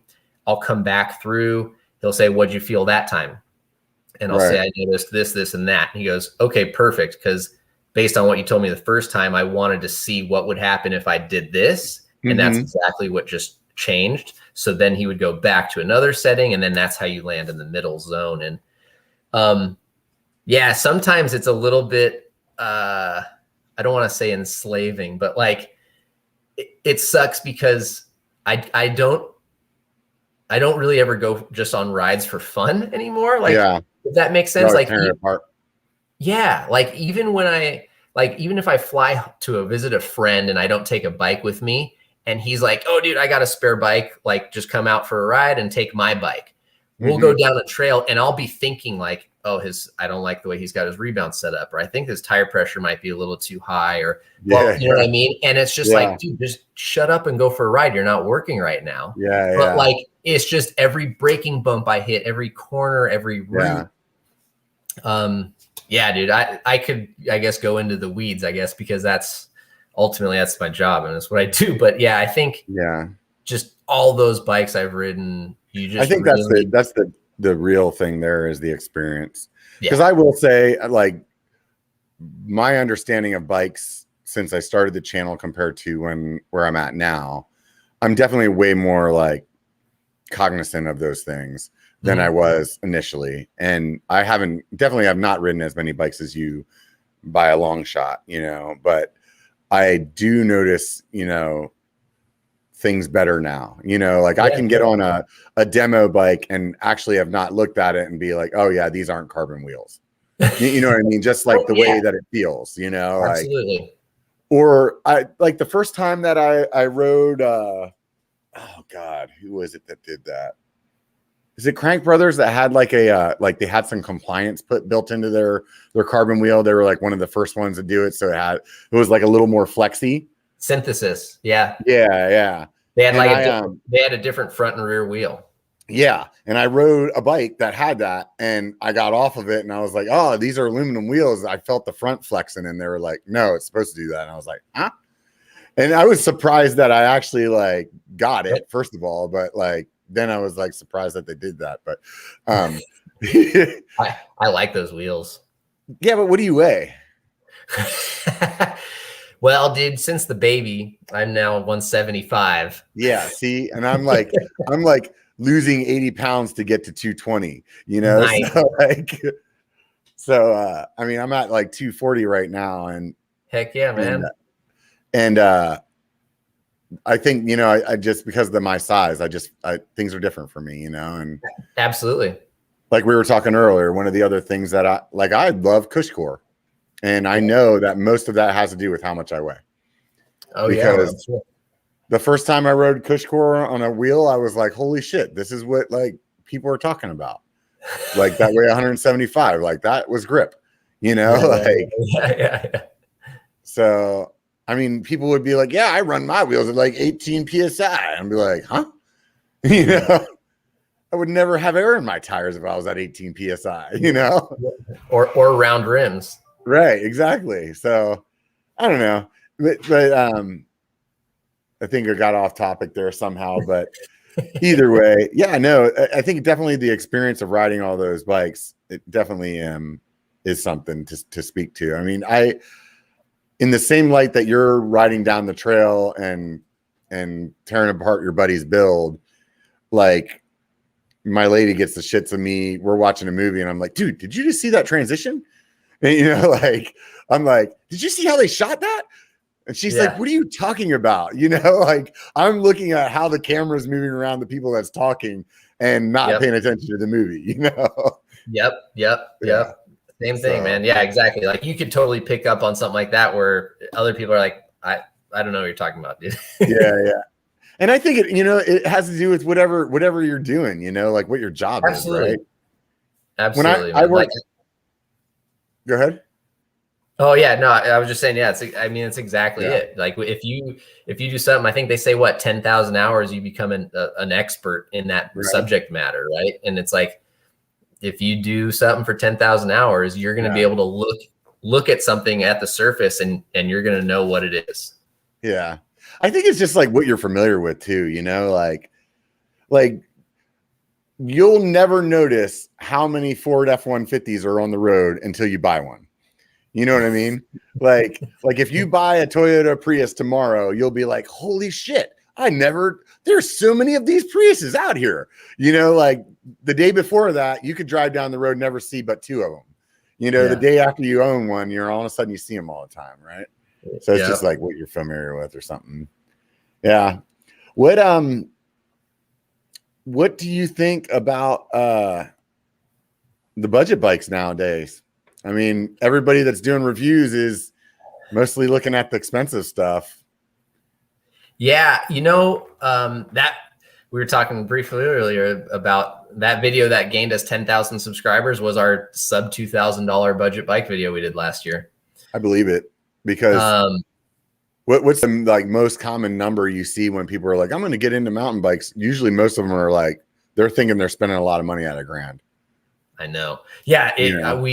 I can't believe we got so many comments that were like $2,000 is budget, blah, blah, blah. You know what I mean? And I'm like, yeah, I'm sure. Like, I get it. It's relative, but we're making a performance mountain bike video channel here, guys. Like this isn't like, you know what I mean? Like, and you just realize like I could have picked $500 and people would be like, $500 is budget? Are you kidding me? I don't make that in a year. And I'm like, okay, I get it. So we have to establish that there's parameters here, but that being said, I think the budget bikes right now are better than they were a long time ago, right? Like for a long time, I always would be like, I remember when I worked at a bike shop and a Trek Fuel EX8 was like, I think it was like $19.99, right? And now it's like that thing's like $37.99. Right. But it's like, all right, well, but now the bike that's $19.99 rides twice as good as the bike that used to cost $19.99, So it's interesting. I used to only tell people that were getting into riding, have a friend that's into bikes and go buy a used one. Like at that price range, at $1,000, $2,000, you're not going to get a good bike.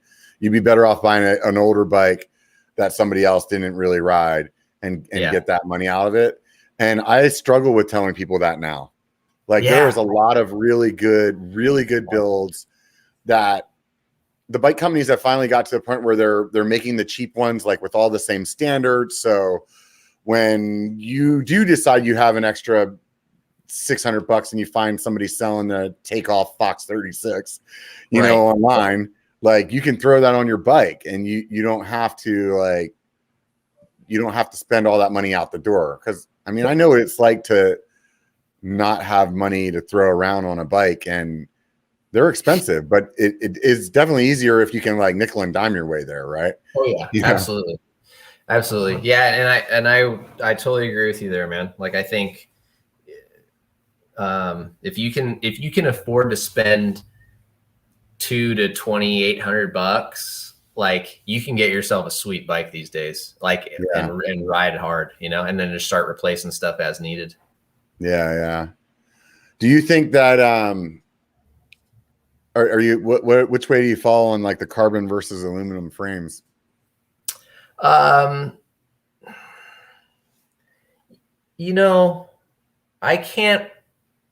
guess I like aluminum a little bit, but I wouldn't say that it would completely be a deal breaker either way for me. I think there can be an aluminum bike that rides better than carbon bike, and I would rather have it. I'll just say that.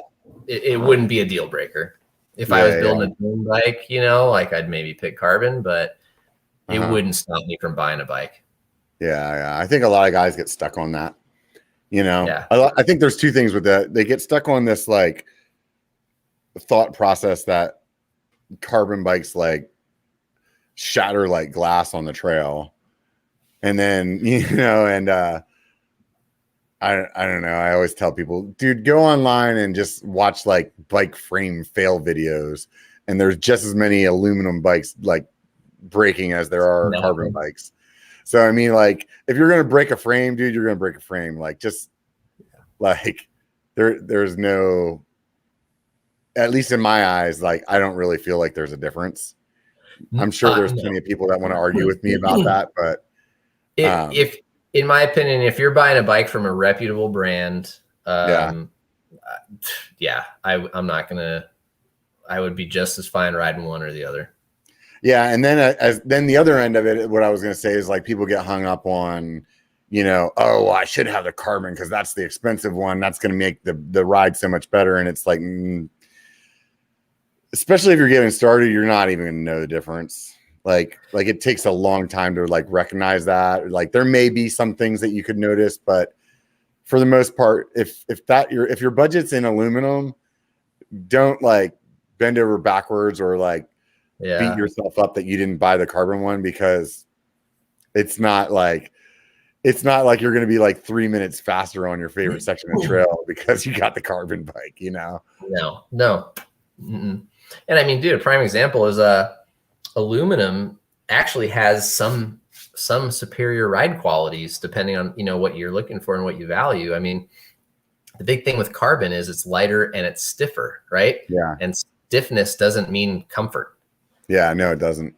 And I mean, the new Trek Session downhill bike, we just made a video on that and tested it, and in going to the meetings with Trek and with their World Cup athletes that helped develop this bike, Trek's goal was to make aluminum prototypes and then make them in carbon because that's what everybody wants, right? Right. And then and the racers said, do not make them in carbon for us. We want to ride the aluminum ones. And so Trek was like, really? Why? And they're like, they're more comfortable. They're more supple. You can spring, like preload them into corners, and they could feel it snap out of berms.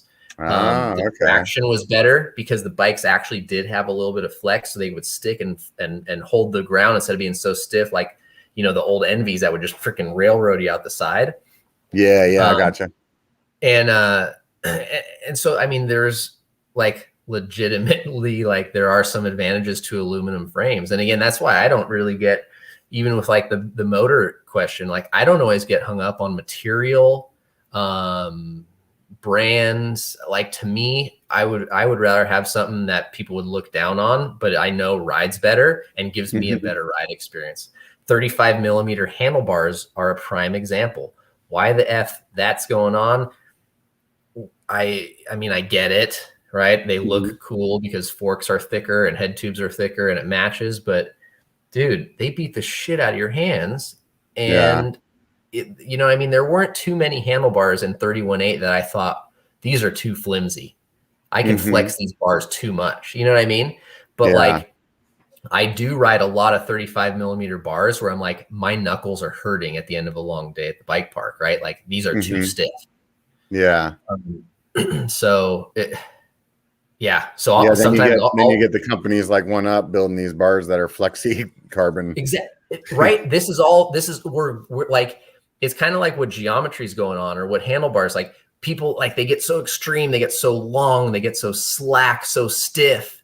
And then we realize, oh shit, this isn't actually all that good. Right. Like the 38 fork is an example of like, they came out with this new thicker, stiffer fork. And then you got the EWS racers that go to Finale, Ligure, Italy, which is like a pretty loose, marbly area where you're fighting for traction. And none of them are running the brand new 38 that just came out because they can't actually get traction because the fork's too stiff, Yeah. But someone like yourself might really benefit from a 38 because a 36 could be too flimsy, Yeah. It's definitely interesting. I feel like, in terms of that, I feel like people are generally overbiked right now. So, and maybe that comes from growing up, and riding mountain bikes since the 90s to now. We didn't always have as much suspension or as good of a platform as we have now. But I really have a hard time understanding bikes like the Mega Tower, for example, or anybody else's brand that's along that. This 29er long travel bike. I'm not a downhill guy. I've never ridden a downhill bike, and maybe if I did, then maybe I would understand. But I ride normal trails that like guys ride. You know what I mean? And I ride some pretty chunky ones, and I'm not a little guy, and I just don't see. I don't understand needing that much suspension. I just really don't. Yeah. Where do you fall? Because you're a downhill guy, so I mean, you could very well have a very opposite opinion for me. Yeah, I think it depends on your riding style, what you want out of your ride, where you live. I mean, if you could have two bikes or just one bike, I think there's a lot of variables, and and I do think there are a lot of people that probably think they're a little more extreme or gnarlier or faster than they are. And there's probably some people that think that those bikes will give them extra confidence or safety, it's like, okay, I'm not great, but if I have this 160 mil 38 fork in front of me, it'll let me go over that 2-foot drop that's intimidating me, that's a good perspective. I don't really always think about things and everybody else. I'm like, just think about it the way that I think about it, and that makes sense.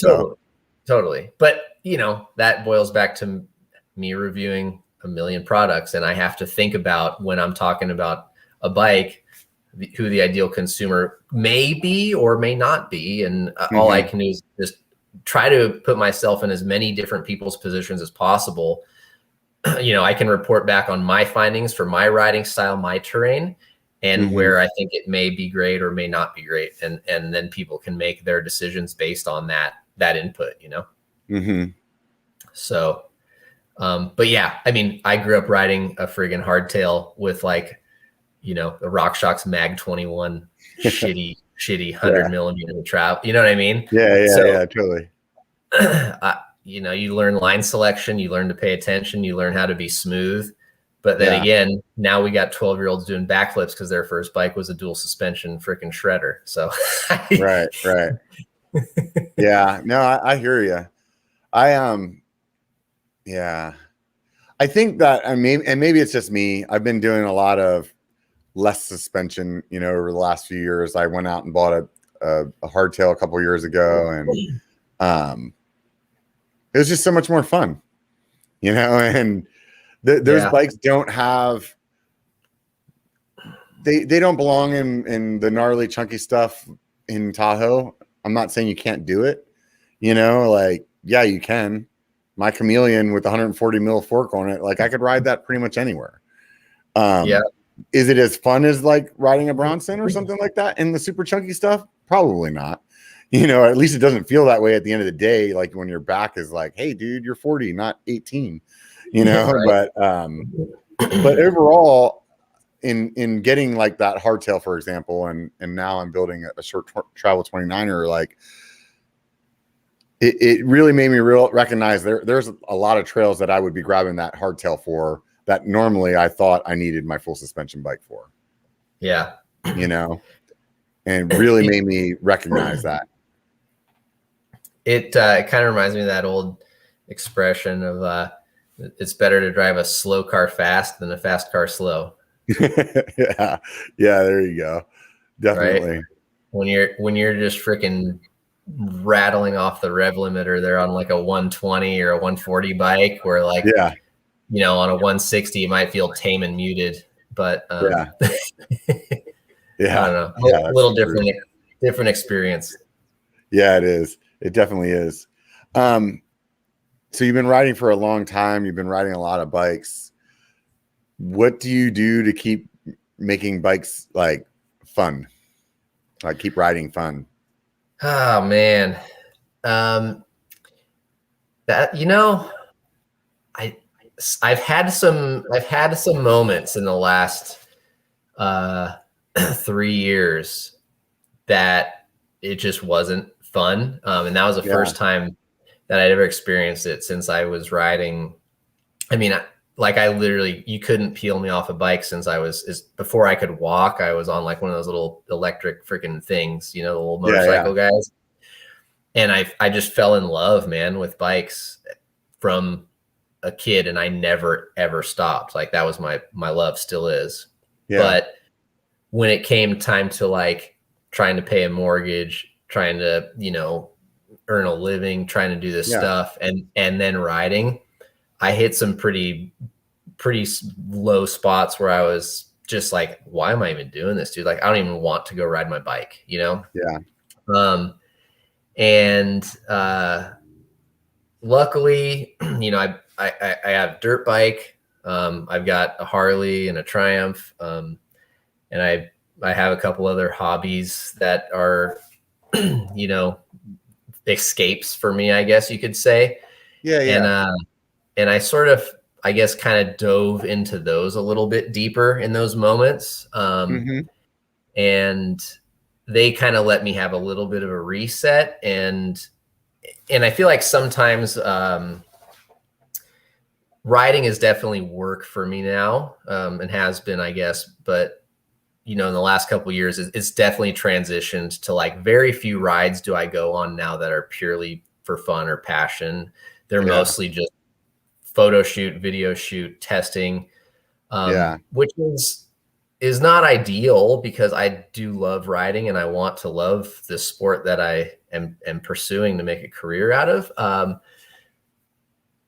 So I don't know, man. I think I have days or moments where I'll go out and I'll just rip a trail, whether it's a new one or like the conditions are just right. Or I'll be with a couple of buddies and like, I'll just link up like 3 or 4 sweet turns and it all just evaporates and like it's just the most pure high, right, ever. And like when everything comes back to that euphoric moment, then it kind of just erases all those months of doubt and like, why am I doing this, and almost resentment. And then it just like, it gets me back to like, that's right. Like, this is why I'm doing this, because this is the best thing I've ever felt in my life. Right. And totally. A lot of that is from downhill bikes. I will say. I want to say that lately I've been having this thought go through my mind, and like you, I mean, I've had my ups and downs with bikes. I mean, I think there's a point whenever I was being too active with my channel that I was like turning bike riding into too much of a job than having fun, you know? And I have to like keep that in check. And even though sometimes I would be like, no, it's no different with the camera on. Like, yeah, it is. It really is. But one of the things that I've noticed, especially in this last year, I've like progressed a lot in my skill set. And something I've been saying lately is that fast isn't as fast as it used to be. And what I mean by that is the better that I've got, I could go through a trail and I'm like standing up out of the saddle, just freaking hammering down this trail. And I feel like I'm not moving. And maybe I go and I look at my Strava and I'm like 2 minutes faster on this segment than I was a year ago, the last time I rode it. And it just doesn't feel that way because now my like skill set, like it has to be like this whole other level for me to actually start feeling like it did before. And that kind of scares me. It kind of scares me because then it like, not that like for like getting hurt or whatever, it scares me because like that kind of fear that you play with while you're mountain biking is getting harder to obtain, you know, easily. Like I could go on my local trails, anything local before, and I could get that, you know, and now I have to be like mock Jesus before I start feeling like that, you know? Yeah. So, yeah. I don't know. You notice what have you noticed like what I'm talking about? Yeah. I mean, things, they almost seem, I don't want to say mundane, but like, things, it's almost like I don't know, man. I think it's like anything, right? Whether you're an addict and you used to, be able to shoot up once or twice, or if you go to a concert and it used to be so loud, but by the end of the show, you're like, oh, it's not that loud anymore, Right. So I feel like if you ride the same trail 100 times, the first time you rode it was at an 8. And after that 100th time, it probably feels like a 5. And you're like, nothing changed. Yeah. Like Downeyville is that way for me. Like Downeyville used to be like, oh my God. I couldn't talk highly enough about it. You know what I mean? Yeah. And now it's like, we did a couple laps. Like that's cool, I guess. Maybe I'll go back next year. Yeah. Well, I mean, but I guess there's, depending on how you look at it, right? I get it's a little bit of a bummer, but like it either one drives you to go explore and ride new places, which gives you, those new experiences, or two, you start getting more creative, right? Which is also great. You start riding a little faster. Maybe you start finding an inside line. Maybe you start finding a gap over a rock. And then those little things where you're like, I rode by this thing 20 times and just was like, whatever. But then you're like, I think I could gap this, right? Yeah. And then all of a sudden that thing you never thought about becomes the next new challenge on that same trail you rode a million times. And then, all of a sudden you got 4 new hits on your same old trail and you're like, okay, cool. It's a new experience again. I'm definitely noticing that's definitely happening.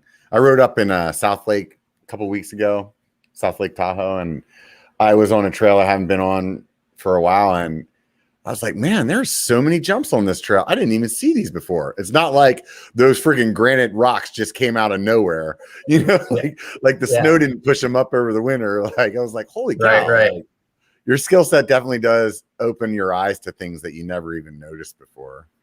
Absolutely. So. And riding with people above your skill set that push you, like they'll open your eyes to shit that you just were like, I didn't think that was a line or possible, Yeah, I wasn't fast enough to keep up with those bastards before. Now I can actually see where they're going. There you go. What so you're up in Bend. What's your favorite stuff to ride up there, man? Well, I had some stuff that was my favorite, but unfortunately the Forest Service closed it down on me. Oh man, that sucks. That's a bummer. Other than that, I really enjoy riding Klein Butte and Horse Ridge, which are primarily winter riding spots. Other than why is it that they're winter spots? Because their Horse Ridge is east of town. It's out in the desert, and so it just gets a little too sandy and soft in the summer. Oh, okay. So that's a prime winter zone for us. I love riding out there. It's fast, rocky desert. It's steep. A lot of the stuff in Bend is, to be honest, is kind of flat and boring. Once you get down closer to town, I agree. Yeah. So, Mount Bachelor is doing some good work. They're improving stuff. That new Loam Wolf jump trail is pretty rad. Oh yeah. I just like the name. Yeah. no relation. Tyler's Traverse is really cool for like a little bit longer of a trail-y ride with some fun downhill. But I'd say that's like the one with like a billion turns on it, isn't it? Yeah, it's definitely it's just like berm for like ever. It's a long one. But I rode that last year when I was up there. Tiddlywinks and Funner are pretty high on my list as far as like Bend trails. I really like South Fork a lot. And I like doing the North Fork to Farewell loop. Yeah. Huh. I have to come back and listen to this in a couple of weeks when I'm heading up there. I've done this one that goes through like a moose mating ground or something like that. It's like only open a certain time of the year. Oh yeah. That's pretty fun over in that area. Flagline. Yeah, I'm not sure what it is. We basically go up there and just descend all the way down to town. So yeah, that's Flagline, and which loops into South Fork. South Fork's the one where you would cross over the river, and then you kind of get to that like waterfall area. I think I know what you're talking about. And then like eventually you make your way over to get in, like drop into like Tiddlywinks or whatever. Yeah. Right on, man. That's good stuff up there, dude. Definitely. Bend is interesting. Like when I like what you said about a lot of it being flat, I think if you're in the stuff that's pretty close to town, like it's super XC. You know, you definitely have to go. You definitely have to drive up the hill a bit to get the, like, in my opinion, the really fun stuff. You know. Yeah. But, it's a frustrating thing.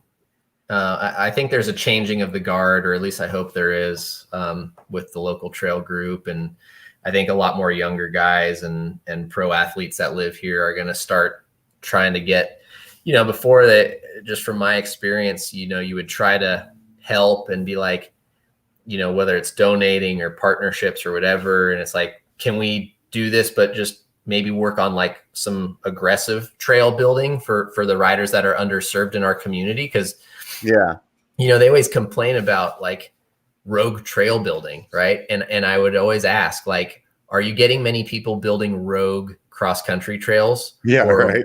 Or rogue flat pedally trails? Yeah. And it's like, no, they're building downhill trails. And I'm like, well, that's because they're an underserved, you know, members of this community. And since we're not doing anything for them, they're taking it upon themselves. And they're like, well, they're not sustainable. I'm like, well, those trails have been there for years, just fine.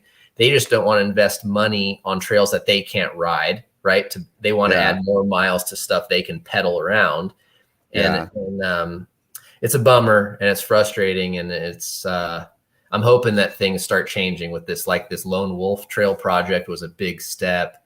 And I'm hoping we can start getting a little bit more gnarly stuff, because we have terrain. Like, I mean, those spot where those other 3 trails that got shut down by Forest Service, they were proper trails, dude. They were freaking blast. You guys definitely have the train up there. I mean, I've been on some stuff, and then maybe I've been on the stuff that you're talking about. I'm not exactly sure. I'm horrible with names, but I know I've been on some stuff that's pretty freaking rowdy up there. You know, and then it's fun. But you guys also have the season kind of like where I'm at, where it's like powder. The really fun stuff's in the snow in the winter, and then, you know, you kind of make do over the summer, and you just wait for the snow to melt, and then you're at it again, right? Yep. That's it. Right. So we're almost at 2 hours. I always like to ask people what they enjoy watching on YouTube, other than, like, it doesn't necessarily have to be a mountain bike channel. Like some guys are like, oh, watch this dude, Cart Narcs. He's like, tells people to put their carts back in the container at the Walmart, and they always get pissed off and want to beat him up. That one was a pretty fun one. So, like, what channels do you like to watch, or are you not a YouTube guy other than creating the content? No, I have transitioned to being a YouTube guy hard in the last year. A lot of my time on YouTube is spent analyzing other videos, or channels, whether they're bike or other, and trying to bring those ideas into my world. So I do spend a lot of time looking at bike stuff. Grand Thumb is one of my favorite channels I really like watching. What do they do? He does gun reviews. And I know I'm talking about sensitive topics here, but whatever, doesn't matter, man. I'll talk about whatever you want to talk about. But I thoroughly enjoy long range precision rifle shooting. Oh, okay, cool. And so he does a lot of really awesome gun reviews. And like he's funny. He's like an ex-special forces guy, and he's got a great sense of humor. I watch Grand Thumb, and I check those out quite a bit. Other than that, man, I just mostly do a lot of research and comparing of how, whether it's like camera gear guys or, you know, gun gear guys, car, truck stuff, like I'll watch their reviews, their shootouts, how they do stuff. And I'll sometimes be like, oh, I really like how they put together this, presentation of facts, or I really like how they did this comparative analysis. Then I'm just like taking notes on like, and it's easy to do, because I mean, I think most people that are creating on YouTube are doing the same thing, where you're watching somebody else and you're like, oh, that was really cool. I want to try that, or put my spin to that. And that's definitely a good way to learn, especially on this platform, because you know, most of the people on this platform aren't like, didn't go to like movie school or whatever, you know, like you just get on here and start trying to do whatever you think is going to work, and watching other people and copying it. And that's some of us get lucky, and some of us don't. I know, man. Yep. The algorithm is definitely God only knows what the hell that thing's doing, right? It's a bitch.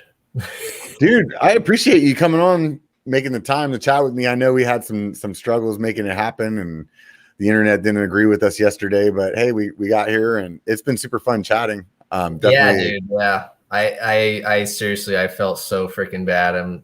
I apologize and thank you for bearing with me, and sorry to everybody out there that was counting on it. This was my karma right here for missing. I don't know if that was a second or third attempt at us trying to link up. So don't worry about it. It's all good. All of you guys that have been listening, definitely hit the link to In Show More. If you're watching on YouTube, you can go over, check out the loamwolf.com. It's spelled exactly how you would expect it. For those of you guys that are listening, it's the LOMWLLF.com.